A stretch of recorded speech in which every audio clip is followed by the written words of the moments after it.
gumawa ng remix reels, nagkaroon ng violation. Nagtanong, bakit nagkaroon ng violation? Bakit nagkaroon ng unoriginal content na hindi naman bawal ang gumawa ng remix reels? Yes, hindi po bawal ang paggawa ng remix reels.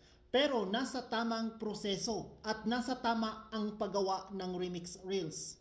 Hindi porket hindi bawal, kahit ano na lang ay pwedeng-pwede ninyong i-remix. Unang-una, mag-remix kayo. Yung mga videos na original, dapat yung uploader, dapat original video ang in-upload niya at gawin mo itong remix. Kasi kapag original video ay hindi ka magkaroon ng violation.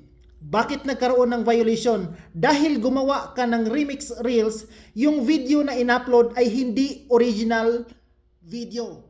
Hindi siya ang totoong uploader.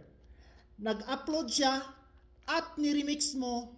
Kung nagkaroon siya ng unoriginal content or violation doon sa video na yon, ikaw na nag-remix ay magkaroon ka din ng violation. Ganon lang yun. Hindi bawal ang paggawa ng remix reels. Pero nasa tamang proseso at dapat nasa tamang video. Ganun lang po kadali. Please follow, like, and share.